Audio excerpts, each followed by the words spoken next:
da Semana Acadêmica, promovida pela Organização Aparecido Pimentel de Educação e Cultura, o APEC, reunindo os cursos de Direito e de Administração. Na abertura, desejamos saudar, em nome da direção da escola, os corpos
imprensa como uma infeliz iniciativa, pedindo que seja feita uma modificação substancial em relação à língua portuguesa aqui no Brasil. Ele prega a abolição do H. Vai desaparecer, se este projeto for aprovado, a letra H. Então, homem vai começar com o agora, não é mais com H, entenderam? Então o H vai desaparecer da língua portuguesa. Outra mudança, a palavra aquilo e aquele, por exemplo, não vai ter o U, mas a gente vai escrever a, que, e já pula para o E, aquele, sem o U, que vai desaparecer. Terceira proposta, os sons devem prevalecer agora. As palavras serão escritas pelos seus respectivos sons em relação ao X e ao S. Então, um exemplo que eu achei interessante para destacar aqui é a palavra exercício. Ela vai ter 3 S's, o X desaparece, o C também desaparece e fica exercício com ES, ER, SI, SIO. Que complicação, né? Tem mais uma, a palavra casa vai passar a ser escrita com Z, casa, por causa da pronúncia, né? E o CH também vai sumir. Então a gente vai passar a escrever chave com X e, por mais interessante que seja, cachorro com X no meio, né?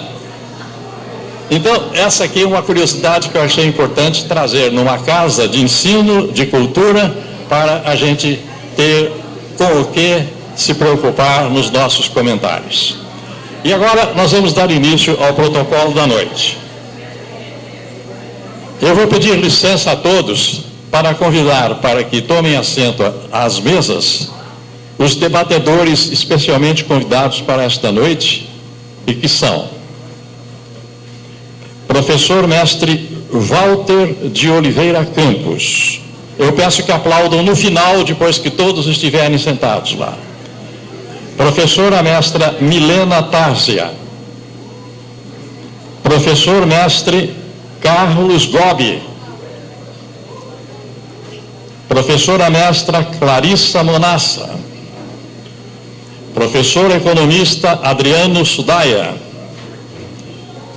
Professor mestre Tiago Azevedo Guilherme, da OAB. Agora que eles estão constituindo a mesa, eu convido a todos para uma saudação através de palmas de boas-vindas.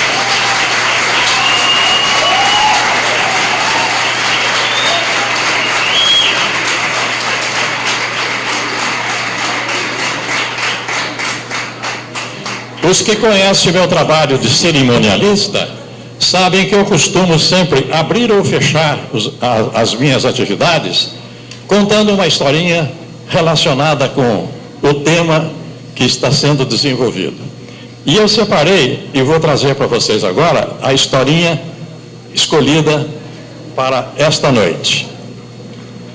Dois irmãos que moravam em fazendas vizinhas, separadas apenas por um riacho, certa vez entraram em conflito, se desentenderam, brigaram, se separaram. Aquilo que começara como um pequeno mal-entendido, explodiu um dia numa troca de palavras ríspidas, ásperas, seguidas por semanas e semanas de total silêncio. Aí, numa certa manhã, o irmão mais velho dos dois ouviu baterem à sua porta. Era um carpinteiro. Carpinteiro é quem trabalha com a madeira, fazendo peças artísticas de grande valor. Então, o carpinteiro bateu à porta, trazia uma caixa de ferramentas e procurava por trabalho. O fazendeiro, o mais velho dos irmãos, disse: "Eu tenho um trabalho para você. Está vendo aquela fazenda do lado de lá do riacho? É do meu irmão. Eu quero que o senhor construa uma cerca bem alta, separando as nossas fazendas, para que nunca mais, quando eu olhar para lá, eu enxergue a cara dele ou a figura dele." E aí, então, o carpinteiro começou a trabalhar, o fazendeiro saiu, foi para a cidade. Quando ele voltou, o susto que ele levou. Os seus olhos não podiam acreditar no que ele estava vendo. Não havia cerca nenhuma. Em seu lugar havia uma ponte que atravessava o riacho e ligava uma fazenda à outra fazenda. Aí o homem então ergueu os olhos assustado e de repente ele viu que caminhando por esta ponte da fazenda de lá, vinha vindo para cá o irmão dele, de quem ele estava separado, com quem ele estava brigado, né? E o irmão correndo, de braços abertos, sorrindo, como se estivesse convidando o irmão mais velho para se encontrarem sobre aquela ponte. E não deu outra. Ambos correram na mesma direção e se abraçaram no meio da ponte. Aí então o carpinteiro arrumou toda a sua caixa de ferramentas e foi partir, quando o mais velho disse para ele: "Fique conosco mais alguns dias, eu tenho muitos projetos para o senhor fazer aqui na minha fazenda." Ele falou: "Eu adoraria muito ficar, mas eu tenho muitas outras pontes para construir por aí." E dessa história nós podemos extrair uma conclusão importante. Os carpinteiros da ciência, da cultura, da arte, estão hoje aqui sentados, sem caixas de ferramentas visíveis, mas com a caixa de ferramentas nas suas mentes, nos seus corações, nas suas mãos, e na sua garganta. E eles vão construir aqui a possibilidade de explicar para cada um aquilo que existe entre os países que estão degladiando, para descobrir se são dois ou é apenas um dos países. É um tema interessantíssimo, que eu achei que essa história serviria para ilustrar que apareça alguém no mundo, oxalá isto aconteça, para construir uma ponte entre aqueles dois países, se vocês ao final deste encontro entenderem que a união, o encontro, a paz seria o único resultado possível. Com estas palavras, eu vou deixar então aberta a oportunidade para a manifestação dos convidados desta noite. Pela ordem, professor mestre Walter de Oliveira Campos.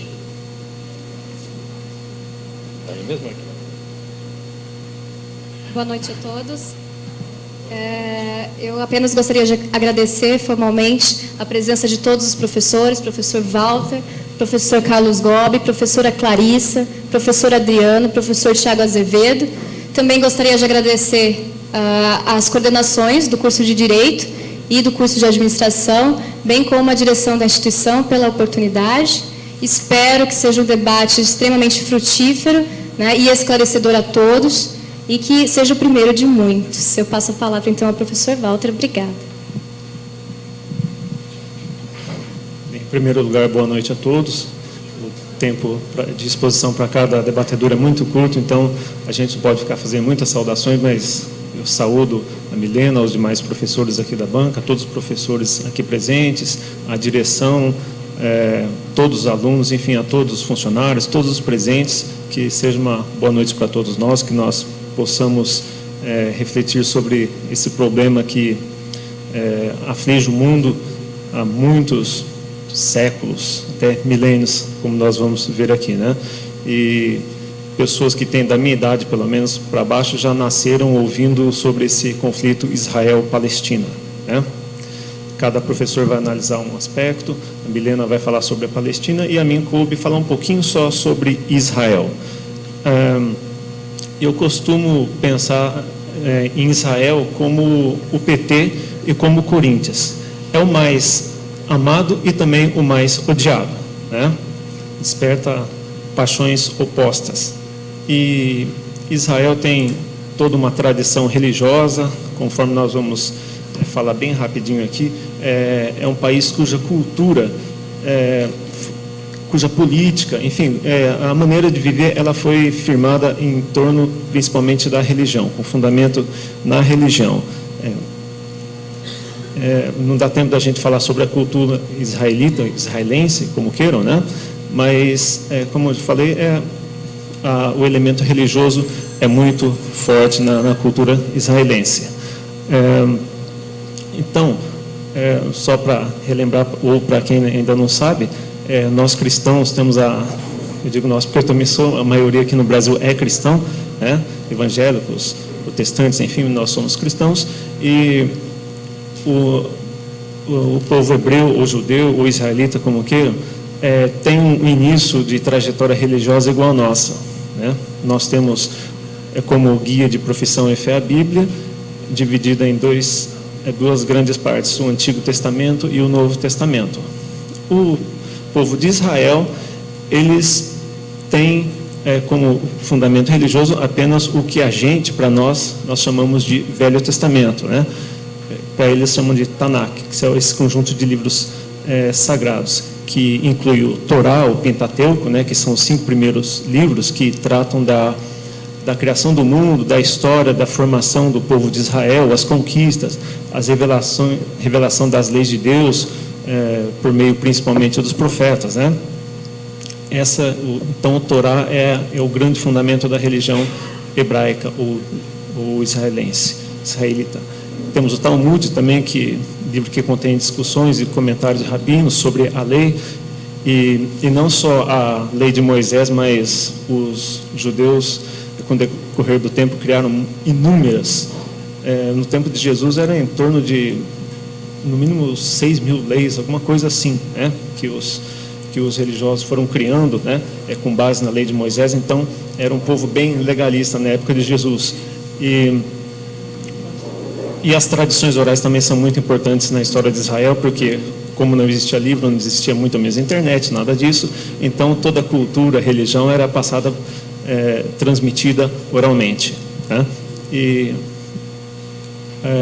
nós conhecemos uma característica do povo judeu, é observar as festas, né, de origem religiosa, como nós temos, por exemplo, o Pessah, que significa passagem, equivale à nossa Páscoa. Todos conhecem a história da libertação do povo do jugo egípcio, né, quando se deu a chamada primeira Páscoa. Nós temos o Purim, que quem leu o livro de Esther lá na Bíblia pode lembrar como o povo judeu foi salvo da ira dos persas, né, que quase foram dizimados, mas segundo a Bíblia Deus forneceu um livramento. Então nesse primeiro momento só destacar isso, que realmente a fé, a religião é o grande fundamento da cultura hebraica, da maneira de agir dos judeus desde os primórdios de sua história. Bem, e a gente costuma falar que aquele pedacinho onde está Israel, vocês viram agora há pouco no mapa, né? O que a gente chama de Palestina, é um trecho bem pequeno de terra, mas já desde os primórdios, milênios atrás, motivo de muito conflito, de muita guerra, né? E Israel, por isso, é um país formado, tem uma formação militar, entre aspas, né? Uma formação bélica, um povo acostumado com guerras, com estratégias e táticas bélicas, né? Não é à toa que, conforme nós vamos ver daqui a pouquinho, Israel, depois que se tornou Estado em 1948, enfrentou diversas guerras contra países árabes e até agora venceu todas, né? Mesmo tendo um exército menor do que todos os outros árabes juntos, mas Israel tem muitas táticas de guerra, é um povo acostumado com guerra. Aliás, o nome Israel, que vem do hebraico, a origem no hebraico é algo semelhante a Deus luta. Em alguns lugares nós vemos que essa palavra significa aquele que luta com Deus e prevalece, né? Em alusão à passagem quando Jacó, que ainda se chamava Jacó, luta com o anjo do Senhor e insistindo para que obtivesse uma bênção, e depois de uma noite inteira de luta, o anjo abençoa e Jacó se torna então Israel, né? E, enfim, nos tempos bíblicos, todos nós conhecemos alguma coisa da Bíblia, né? A Bíblia é um documento não apenas pelo valor religioso, realmente tem um valor religioso muito grande, principalmente para nós cristãos, eu acredito na Bíblia, né? Mas ali tem muitos elementos para a gente entender também a história de Israel. Foi naqueles primórdios bíblicos que foi formada a identidade religiosa, cultural e nacional de Israel. É importante frisar isso, porque nós estamos, o tema da palestra gira em torno de um estado, 2 estados, né? E há quem diga que se trata de um estado, porque as origens podem ser comuns. A Milena vai falar alguma coisa sobre isso também, mas, pelo menos do meu ponto de vista, Israel se firmou, já nos tempos bíblicos, se formou como um estado, uma nação própria, né? Uma nação coesa, una, com características, tradições, religião toda própria, embora durante muito tempo não tivesse um estado, um território, perdão. E então tudo que eu coloquei aí são apenas dados, né, que muitos já conhecem, toda a história dos patriarcas, Abraão, que teve os filhos Ismael e Isaac, e eu fiz questão de colocar Ismael e Isaac porque, segundo a tradição, e não só a tradição, mas algumas, de acordo com a história mesmo, né, dizem não, quase comprovado que Ismael foi o pai de alguns povos árabes, né? Enquanto que Isaac deu origem à linhagem de Abraão, aquela que a linhagem dos israelitas, os judeus, os hebreus, né? todos conhecem a história da Bíblia, da desavença da mãe de Ismael, né, que era uma escrava, né, como ela foi expulsa pela Sara, né, que é a mãe de Isaac. Enfim, Isaac gerou a Jacó, que se transformou em Israel, né, e teve 12 filhos e deu origem às 12 tribos de Israel, né. Depois nós temos, continuando aí na história, Moisés, né, e na época que os hebreus eram cativos no Egito, a peregrinação no deserto, ali, todo mundo sabe a história do livramento de Israel, né, e a peregrinação no deserto, a lei de Deus foi transmitida ali depois que eles já haviam saído do Egito, né, os mandamentos, e ali depois do século 13, né, antes de Cristo, lá, os hebreus se estabelecem em Israel em busca da terra prometida que se chama Canaã, que na verdade equivale mais ou menos ao território que hoje nós entendemos por Palestina, aquele território que encravado ali entre o deserto do Sinai, tendo ao norte Líbano, um pouco mais a oeste a Síria, depois a Jordânia, né? Iraque, nos tempos de hoje, né? Aquele território. E prossegue a história, né? Depois, esse pedaço vocês podem ver até na Bíblia, né? Fala sobre, só um pouquinho para cima só, sobre a monarquia, a história de Saul, depois Davi e Salomão, né? E com Salomão começa a construção do primeiro templo dos judeus em Jerusalém, que ainda hoje, não esse primeiro templo que foi destruído, foi reconstruído, depois destruído novamente, e hoje no lugar dele nós temos uma mesquita. E guardem que isso ainda vai dar muito pano para manga, vai dar muito motivo para guerra ainda, esse templo. Depois o reino de Israel foi dividido, algumas tribos ao norte se chamaram Israel propriamente dito, e algumas tribos ao sul, Judá, enfim, mas se dividiram, mas ainda guardavam aquela unidade do povo hebreu, com o mesmo Deus, com as mesmas crenças, enfim, é uma divisão política. Aí depois vieram os assírios, babilônios, e levaram cativos uns e outros, né? Destruíram Jerusalém, levaram os judeus, vamos dizer, os judeus aí englobando todos, os de Judá, os de Israel, enfim, quando a gente se refere a judeus, são todos os judeus, né? Aliás, uma questão terminológica, muitas vezes a gente se refere a esse povo como judeus, às vezes como hebreus, né? Se bem que hebreus é um termo usado mais lá antes da entrada dos judeus em Canaã, né? Às vezes de israelitas, né? Israelenses, mas enfim, é do mesmo povo que nós estamos falando. E baixa só um pouquinho, pode abaixar um pouquinho. Bom, e aí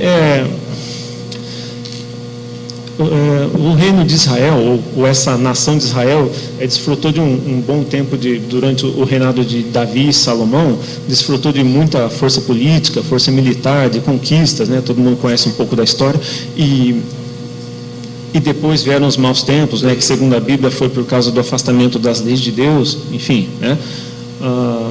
E aí, já antes de Cristo, nós vimos aí, 538 anos, aí já começa uma série de domínios de outros povos, de outros conquistadores, naquela terra da Palestina, né? Primeiro nós temos os persas, e se bem que sobre o domínio persa, muitos judeus voltaram cativos, dos cativos voltaram para Jerusalém, né? Reconstruíram o templo, né?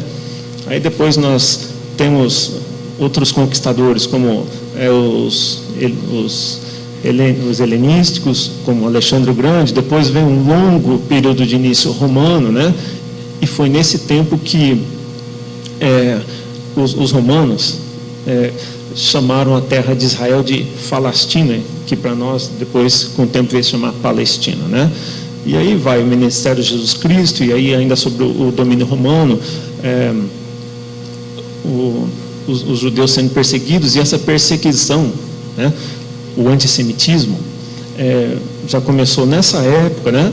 E a perseguição aos judeus aumentou na medida que o cristianismo, depois de se tornar religião do Estado romano, ele se fortaleceu. Aí, de verdade, começou um período negro na história do povo judeu, né? E foi. na Idade Média, depois veio domínio bizantino, domínio árabe, tudo naquela região da Palestina, né? E naquela região começou a ficar ter mais população árabe, de origens árabes, do que os judeus que começaram a sair dali, né? Por causa das perseguições, né? A Idade Média continua. Aliás, eu estava pesquisando, essa palavra gueto foi especialmente designada para se referir aos ajuntamentos, aos bairros de colonos judeus em determinadas cidades da Europa, né? E hoje para nós tem um significado meio depreciativo esse termo gueto, né? Mas originalmente era para se referir à população judia de determinado bairro. E vai, domínio dos cruzados, mamelucos, otomanos, né? Pois é, a gente vê desde a época de Cristo até agora, a Palestina virou palco de diversas invasões, né? Domínio de diversos povos e os judeus, sem ter a sua terra, alguns poucos ficaram naquilo que a gente conhece por Palestina, muitos migraram para a Europa, né? E a partir do século XIX eles começaram a ir mais para a Europa Ocidental, né? Alemanha, Inglaterra, né? Por exemplo, e até na América. E enquanto que lá na Europa Oriental, a Rússia, por exemplo, começava o antissemitismo, começava a se impor de maneira forte, né?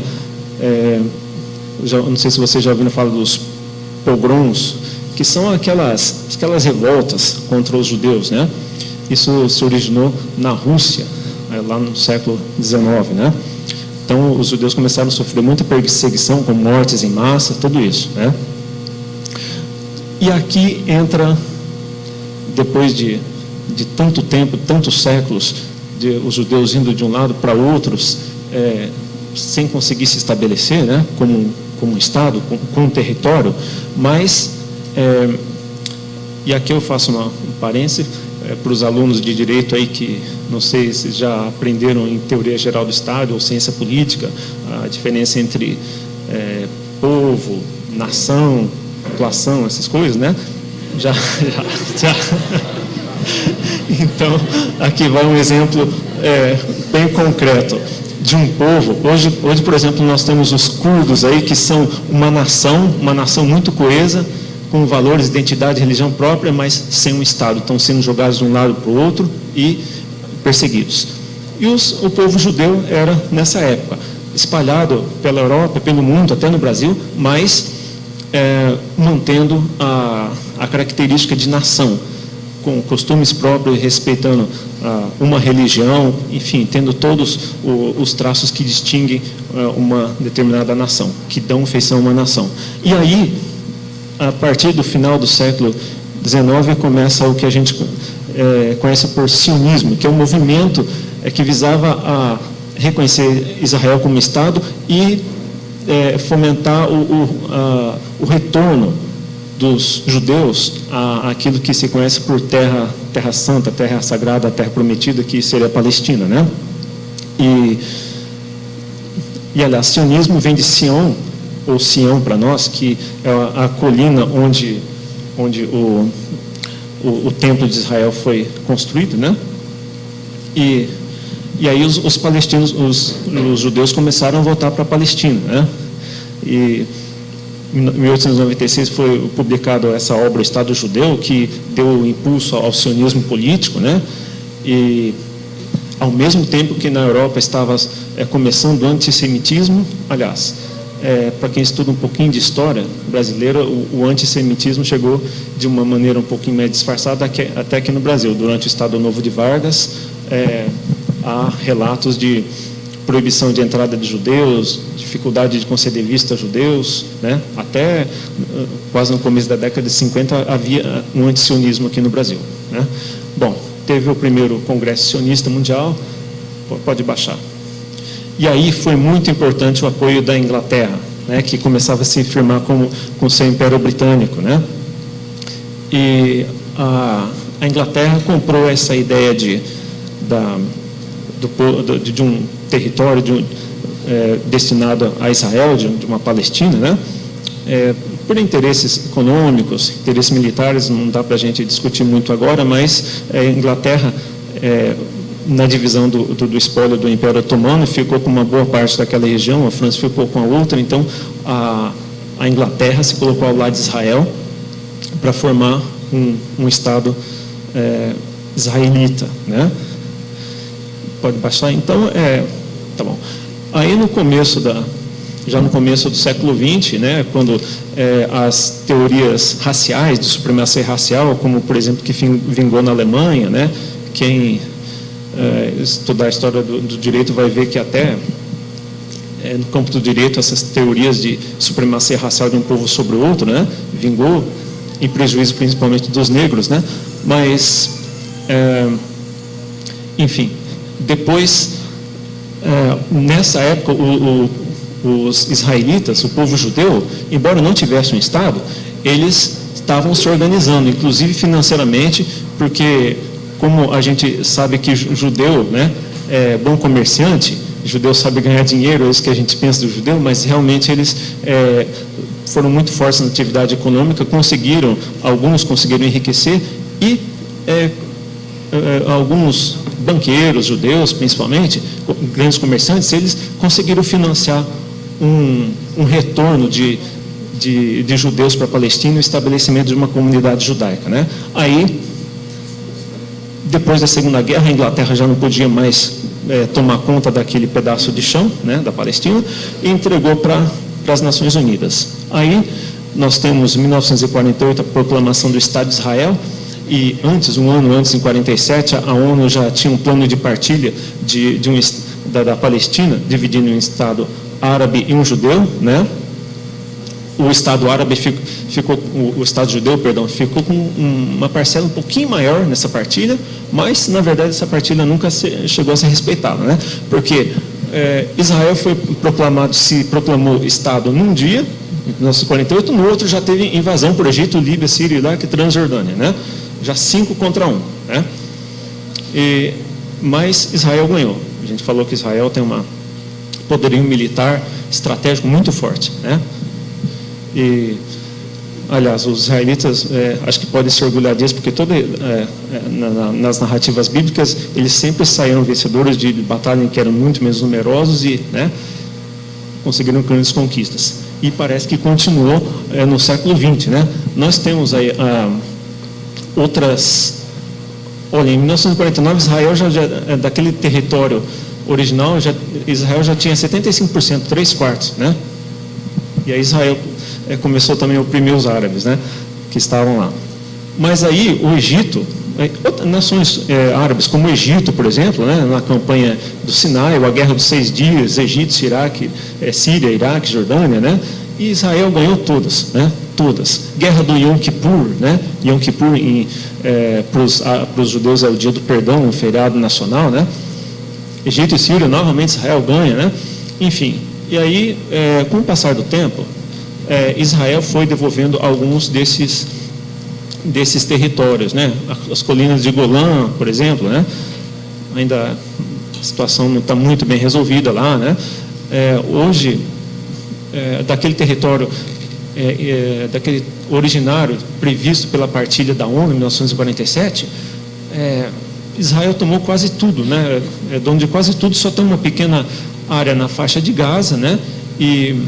E a Cisjordânia. E mesmo assim, Cisjordânia tem colonos judeus, né? E, bom, eu não vou falar mais aqui, porque depois, mais recentemente, vocês têm ouvido falar uma série de tentativas de planos de paz, né?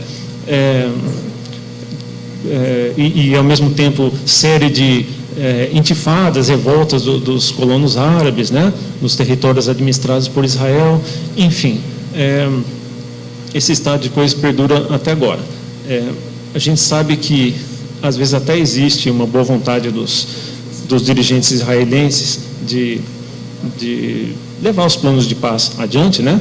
Mas sempre tem os extremistas, de um lado ou de outro, do lado judeu e do lado dos árabes, né? Então, depois até coloquei listei vários nomes de primeiro-ministros, né?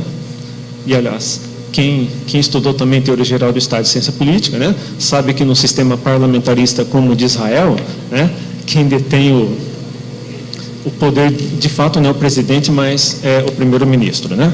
Então, sempre, eu nem lembro o nome do presidente de Israel hoje, certo? Mas Oi? Uhum.